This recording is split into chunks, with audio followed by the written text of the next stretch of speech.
Hello student, welcome to our online English classes, English with Shirgave sir. Hello students, today we are going to learn our second poem, Indian Rivers by Sarojini Naidu.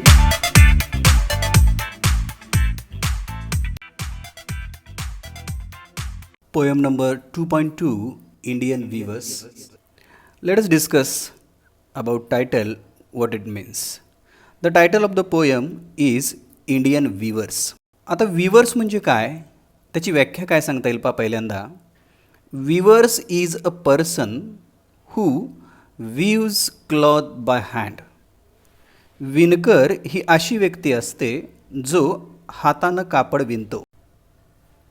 स्पेशलायझेस in viewing, विणकाम करण्यामध्ये तो विशेषज्ञ असतो. Their skills were passed on from one generation to the next. आणि त्यांचं हे जे कौशल्य आहे ते पिढी जात असतं, एका पिढीकडून दुसऱ्या पिढीकडे जातं. त्यांचा तो पिढ्यानपिढ्याचा व्यवसाय असतो. Poem is about Indian weavers. ही जी प्रस्तुत कविता आहे ती भारतीय विणकरांच्याबद्दल आहे. आणि कवी सरोजिनी नायडू या भारतीय विणकरांच्या कापड विणण्याचा आधार घेऊन या कवितेमध्ये काही प्रतिकात्मक गोष्टी आपल्याला सांगताना दिसतात. The act of weaving cloths take as a symbol to present 3 different stages of life, that is birth, marriage and death. विणकराचं कपडे विणणे ही गोष्ट कवीने जन्म, लग्न आणि मृत्यू अशा जीवनातील 3 वेगवेगळ्या टप्प्यांचे वर्णन केलेले आहे. म्हणजे या कवितेमध्ये सरोजिनी नायडू यांनी प्रतिकात्मक गोष्ट म्हणून विणकराने विणलेल्या विविध रंगांच्या कापडांचा संबंध माणसाच्या जन्म, लग्न आणि मृत्यू या जीवन प्रवासाशी लावलेला आहे. Let us see about poet Sarojini Naidu. कवितेमध्ये अबाउट पोएट हा जो टॉपिक दिलेला आहे तो अत्यंत महत्त्वाचा आहे, कारण की कवितेच्या ॲप्रिसिएशन या 4 गुणांच्या प्रश्नामध्ये कवितेबद्दल, कवीबद्दल आणि थोडक्यात त्या कवितेचा विषय हा या इंट्रोडक्शनमध्येच दिलेला आहे. त्यामुळं हा आपण समजून घ्यायचा आहे. Sarojini Naidu was a political activist, feminist and the first Indian woman who became the president of Indian National Congress. Sarojini Naidu ह्या प्रसिद्ध राजकीय कार्यकर्त्या, स्त्रीवादी चळवळीच्या पुरस्कर्त्या आणि पहिल्या भारतीय महिला ज्या भारतीय राष्ट्रीय काँग्रेसच्या अध्यक्ष झाल्या होत्या. She was an important figure in India's struggle for independence. Sarojini Naidu's work as a poet earned her a sobriquet of Nightingale of India. भारतीय स्वातंत्र्य संग्रामातील त्या एक महान व्यक्ती होत्या. कवयित्री म्हणून सरोजिनी नायडू यांनी जे कार्य केलेलं आहे या कार्याबद्दल त्यांना भारतीय कोकिला ही उपाधी देऊन सन्मानित करण्यात आलेलं आहे. Later she became the governor of United Province in 1947, becoming the first woman to hold the office of governor in independent India. त्याच्यानंतर त्या राज्यपाल झाल्या. 1947मध्ये जे संयुक्त भारत पहिल्यांदा निर्माण झाला त्याच्या पहिल्या महिला राज्यपाल म्हणून त्या कार्यरत होत्या. Indian Weavers is a short poem where the poet talks about 3 types of garment that the weavers weave at 3 particular times of a day. Indian weaver ही एक छोटी कविता आहे ज्यात दिवसातील 3 वेळा विणकरांनी विणलेल्या 3 प्रकारच्या कापडांविषयी कवी आपल्याला सांगताना दिसते. Each stanza of the poem represent 3 important events of human life. कवितेतील प्रत्येक स्टॅन्झा, पद्य हे मानवी जीवनातील 3 महत्त्वपूर्ण घटनांचे वर्णन करते. Birth, adulthood and death. या 3 टप्प्यामध्ये जन्म, तारुण्य आणि मृत्यू याचं वर्णन केलेलं आहे. The colours mentioned in the stanzas are very significant as they indicate the moods related to the event. या पद्यामध्ये वेगवेगळ्या रंगांचं वर्णन जे केलेलं आहे ते फारच लक्षणीय आहेत, कारण ते कवितेमध्ये वेगवेगळ्या प्रकारचा मूड दर्शवतात, जो मूळ घटनाशी, जन्म, ॲडल्टहूड आणि मृत्यू याच्याशी संबंधित आहे. In short, Sarojini Naidu is a famous Indian poetess, and Indian Weavers is a short poem which describe the journey of a human's life from birth to death. मनुष्य जीवनातील 3 महत्त्वाच्या घटना, जन्म, तारुण्य आणि मृत्यू यांचा संबंध कवीने विणकरांच्या विविध वेळेला विविध रंगांची कपडे विणण्याबरोबर लावलेला दिसतो. आपण कवितेला सुरुवात करूया. Indian viewers. 3 पद्य स्टांजा असणाऱ्या या कवितेमध्ये स्वतः कवी सरोजिनी नायडू ह्या भारतीय विणकरांना प्रश्न विचारत आहेत आणि त्याच्यावरती त्या भारतीय विणकरांचं उत्तर अशा स्वरूपामध्ये हे 3 स्टांजा विभागले गेलेले आहेत. आपल्याला समजण्यासाठी आपण या ठिकाणी कलर कोड तयार केलेले आहेत आणि भारतीय विणकर कोणत्या वेळेला विणकाम करत आहेत तो हिरव्या रंगामध्ये दाखवलेला आहे. कवीने विचारलेला प्रश्न हा निळ्या रंगाच्या अक्षरामध्ये दाखवलेला आहे आणि त्या कवीच्या प्रश्नाचं विणकरांनी दिलेलं उत्तर हे काळ्या रंगामध्ये आहे. याच्यावरून आपल्याला असं लक्षात येतं की इंडियन वीवर्स या कवितेमध्ये कवीने विणकरांना विचारलेले प्रश्न आणि त्याची ॲन्सर्स आहेत. Weavers weaving at break of day, why do you weave a garment so gay, blue as the wing of a halcyon wild, we wave the robes of a newborn child. विणकर हे अगदी दिवसाच्या सुरुवातीलाच कापड विणायचं काम करत आहेत. Weavers weaving at break of day. Break of day sunrise, सूर्योदयाबरोबर विणकर कापड विणायला घेतात. कवयत्री या ठिकाणी प्रश्न विचारते, why do you weave a garment so गे.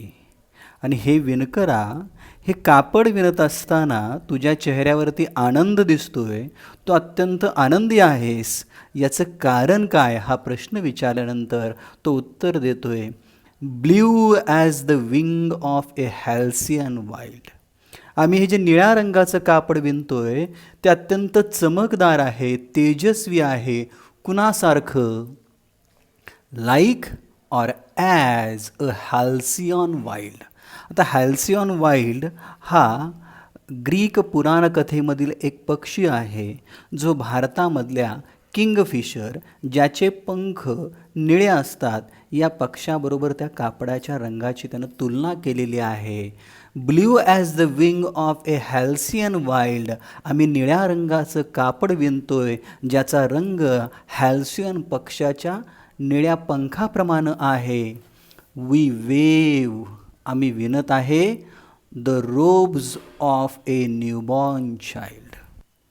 तो विणकर म्हणतो नवीन जन्मलेल्या बाळाचे कपडे आम्ही विणत आहे.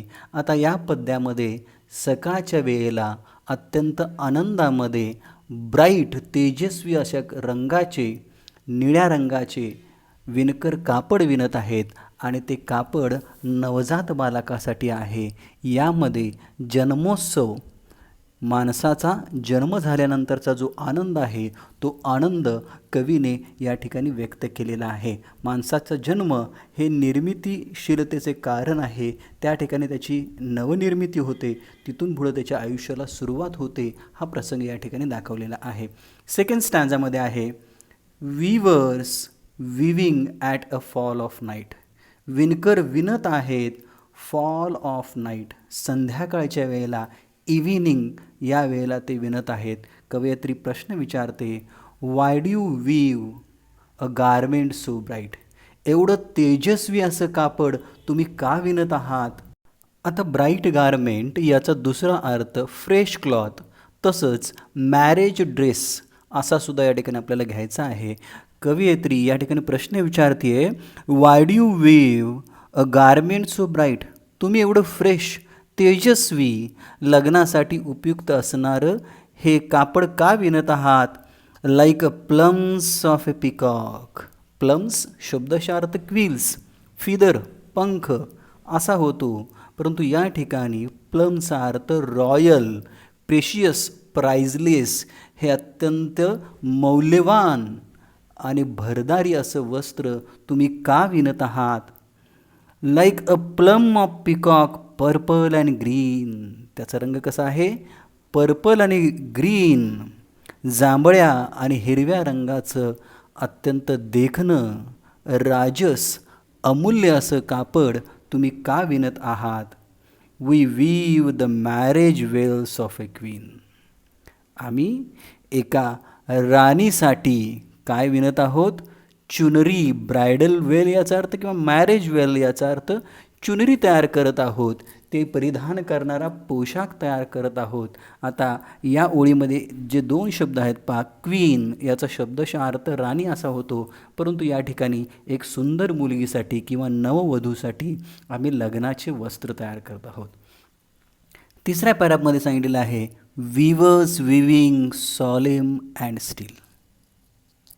विवर्स अत्यंत शांतपणे आणि थोडंसं नीरस भावनेने, दुःखी भावनेने त्या ठिकाणी विणत आहेत. What do you weave in the moonlight chill. या थंड रात्री, चिल याचा अर्थ थंड, मूनलाईट चिल हा शब्दशः अर्थ थंड रात्र, परंतु या तिसऱ्या टप्प्यामध्ये जन्म, लग्न म्हणजे तारुण्यपण आणि शेवटचं वयोवृद्ध किंवा मृत्यूमध्ये चिल हा काय रिप्रेझेंट करतो? तर थंडपणा, आणि थंडपणा हे एक मृत्यूचं काय आहे?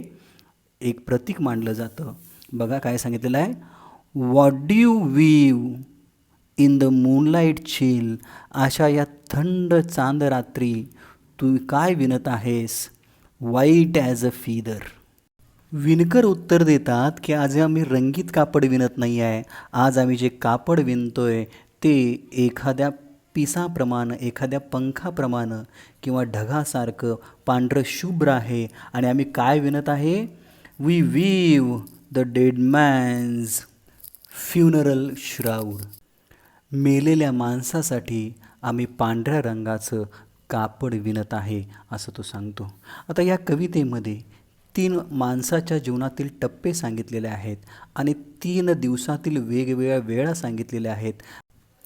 पहिल्या स्टँजामध्ये सांगितलेलं आहे ब्रेक ऑफ डे. कापड विणायची सुरुवात अगदी सकाळी सूर्योदयाबरोबर आम्ही केलेली आहे. आता या ठिकाणी सूर्योदय ही दिवसाची सुरुवात आहे, तसंच माणसाच्या जीवनाची सुरुवात ही त्याच्या जन्मानं होते अशी या ठिकाणी तुलना केलेली आहे. दुसरा स्टँजामध्ये फॉल ऑफ नाईट, इव्हिनिंग, संध्याकाळच्या वेळेला ते विणकर त्या ठिकाणी कापड विणत आहेत. आता संध्याकाळ हा दिवसभरातला 3 प्रहरामधला मधला काळ आहे, म्हणजे माणसाच्या आयुष्यातला तारुण्यपण, लग्न हा मधला काळ असतो. आणि नंतरच्या काळामध्ये जे कापड विणायला घेतलेलं आहे ते मून चिल नाईट, अगदी रात्रीच्या वेळेला ते कापड विणायला घेतलेलं आहे. म्हणजे रात्र जसं दिवसातला अंतिम प्रहर असतो तसं माणसाच्या आयुष्यातला डेथ हा अंतिम प्रहर आहे. ही संपूर्ण कविता रूपकात्मक आहे. याचं डिटेल जे मिनिंग आहेत, याचा नेमका अर्थ कशा पद्धतीनं कवीला सांगायचा आहे तो आपण इथे समरीमध्ये पाहता येईल.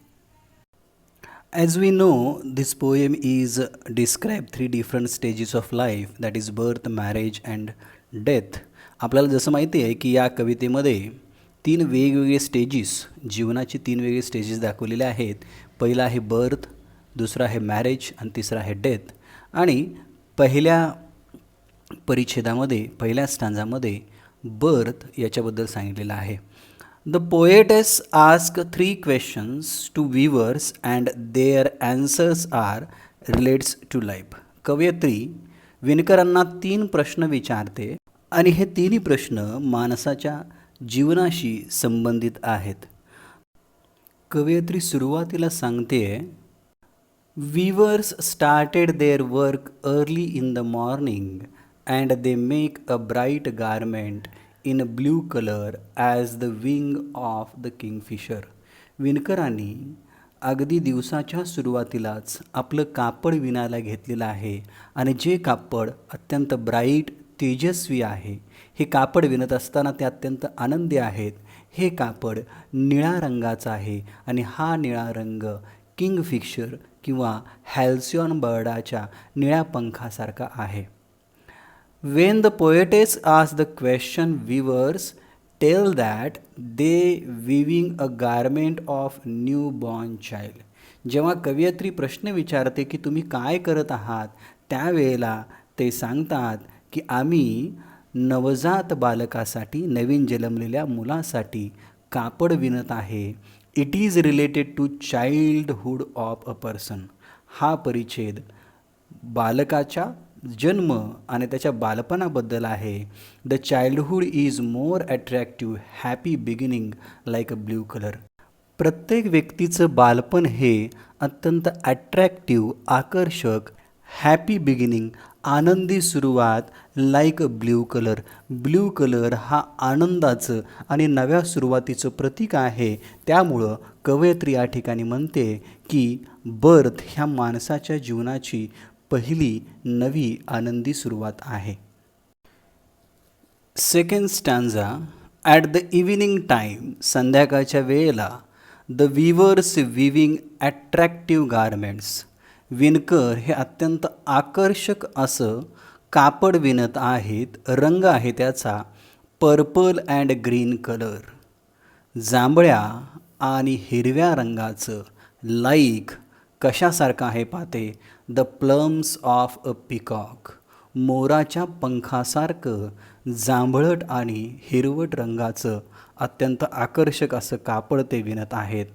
Wien the poetess ask the question, जेव्हा कवयित्री प्रश्न विचारते ते सांगतात, they tell that it's a marriage well of a queen. ते सांगतात की हे राणीच्या लग्नाचं वस्त्र आहे, राणीच्या लग्नाची ही चुनरी आहे किंवा बुरखा आहे. धिस सजेस्ट, या परिच्छेदावरनं काय सांगितलेलं आहे, the youth of human being, माणसाचं तारुण्य पण सांगितलेलं आहे. Youth is the golden time of life, माणसाच्या आयुष्यातला हा अत्यंत सुवर्ण काळ असतो, महत्त्वाचा टप्पा असतो आणि अशा टप्प्यावरती माणूस एनर्जेटिक, उत्साही, एन्जॉयेबल, आनंदी, ॲट्रॅक्टिव्ह, आकर्षक असतो. So that's why here used the expression the plums of peacock purple and green. म्हणून या ठिकाणी असं एक्सप्रेशन वापरलेलं आहे, असं पद्य वापरलेलं आहे. प्लम्स ऑफ पिकॉक, मोराच्या पंखाप्रमाणे जांभळट आणि हिरव्या रंगाचं.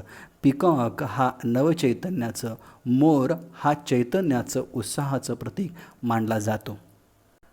The third and final stanza is about death. In the chill moonlight night the weavers attitudes changed. रात्रीच्या वेळेला थंड आहे आणि अशा थंड वातावरणामध्ये त्यांचा दृष्टिकोन, त्यांची बॉडी लँग्वेज, त्यांचे हावभाव हे बदललेले दिसतात. दे बिकम सिरियस, ते अत्यंत गंभीर बनलेले आहेत. अँड काम, मोशनलेस, अत्यंत शांत आणि कोणतीही फारशी दुसरी कृती करताना दिसत नाही आहेत. The garment is a white colour like a feather and cloud. ते आता जे काम करतायत, ते आता जे कापड विणतायत ते पांढऱ्या रंगाचं आहे, एखाद्या पांढऱ्या पंखाप्रमाणे किंवा पांढऱ्या ढगाप्रमाणे. They are weaving the cloths of dead man's funeral shroud. ते आता मेलेल्या माणसाला गुंडाळण्यासाठी वापरण्यात येणारं कापड तयार करत आहेत. It is clearly indicates the old age of a person. ही तिसरी स्टेज माणसाच्या आयुष्यातली अंतिम टप्पा, म्हातारपण दाखवतं. The white colour feather and cloud are carrying to the statement that end of life. हा पांढरा कलर, पंख आणि ढग हे कशाचं प्रतीक आहेत? तर माणसाचं जीवन आता संपुष्टात आलेलं आहे. तो पंख ज्या पंखांना लागलेला होता तिथून आता तो गळून पडलेला आहे आणि हे पांढरे ढग आता मोशनलेस झालेले आहेत, थांबलेले आहेत. यावरनं माणसाच्या जीवनाचा प्रवास एंड ऑफ लाईफ या अंतिम परिच्छेदामध्ये कवीने दर्शवलेली आहे. थोडक्यात असं सांगता येईल की सकाळच्या प्रहरी लहान मुलासाठी कापड विणत आहेत, जे कापड हॅल्सिओन पक्षाच्या पंखाप्रमाणे निळ्या रंगाचं आहे आणि यामधून माणसाचा जन्म, बिगिनिंग ऑफ लाईफ, नवसुरुवात, क्रिएशन, आनंदीपणा दाखवलेला आहे. दुसऱ्या परिच्छेदामध्ये कापड विणण्याची सुरुवात ही संध्याकाळच्या वेळेला होते. त्यावेळेला मॅरेज वेल, लग्नासाठी वापरण्यात येणारं बुरखा किंवा चुनरी तयार केली जात आहे, जी मोराच्या पंखाप्रमाणे जांभळी आणि हिरवी आहे. यामधून माणसाच्या आयुष्यामधला आनंदीपणा, उत्साहीपणा, रंगीबेरंगीपणा दिसतो. लग्न म्हणजेच कंटिन्युएशन ऑफ हॅपीनेस, आनंदाची आणखी सुरुवात, आणखी बहर अशा अर्थानं आहे. तिसऱ्या स्टांजामध्ये असं दिसतं, विणकर अत्यंत थंड रात्री मूनलाईट चिल कापड विणत असताना दिसतात. हे कापड म्हणजे कुठलं आहे? फ्युनरल श्राऊड, मेलेल्या माणसासाठी गुंडाळण्यात येणारं पांढरं शुभ्र कापड. हे कापड कसं आहे? White as a feather, white as a cloud, एखाद्या पंखाप्रमाणे पांढरं शुभ्र, ढगाप्रमाणे पांढरं शुभ्र आहे. याचा अर्थ असा आहे की माणसाचं आयुष्यामध्ये आता दुःख आहे, मृत्यू आहे, डेथ, पेलनेस, मोशनलेस आहे, थांबणं आता आलेलं आहे. याच्यावरनं काय दाखवलं जातं? Death, end of life or tragedy दाखवलेली आहे. ही कविता म्हणजे जीवनाचं सत्य सांगणारे आहे. माणसाचा जसा जन्म अटळ आहे तसा मृत्यू अटळ आहे. या माणसाच्या आयुष्यामधले 3 महत्त्वाचे टप्पे आहेत आणि हे वस्त्र माणसाच्या आयुष्याचं वस्त्र आहे, जे विणकरांनी विणलेलं आहे. विद्यार्थी मित्र हो, फार सुंदर मेसेज देणारी ही कविता आहे. मला अशी अपेक्षा आहे ही कविता तुम्हाला समजली असेल, याचा सारांश असेल, महत्त्वाचे शब्द असतील किंवा या कवितेमध्ये वापरण्यात येणारी प्रतीकं असतील, ही आपण स्वतंत्ररित्या वहीमध्ये नोंदवून घ्यायचे आहेत. हा व्हिडिओ आपल्याला कसा वाटला हे मला कमेंटमध्ये लिहून जरूर कळवा. आपल्या जवळच्या मित्रांनासुद्धा हा व्हिडिओ शेअर करा आणि सबस्क्राईब करा. नेक्स्ट व्हिडिओमध्ये आपण याच्यावरचे ब्रेनस्टॉर्मिंग क्वेश्चन आणि फिगर ऑफ स्पीच बघणार आहोत. त्याचबरोबर ॲप्रिशिएशनसुद्धा तुम्हाला दिलं जाईल. So please keep watching our YouTube channel English with Shirgave sir. Thank you.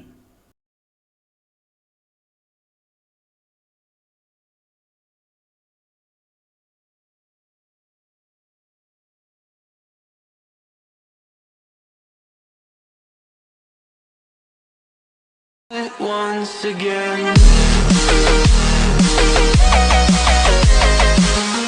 Please like, share and subscribe.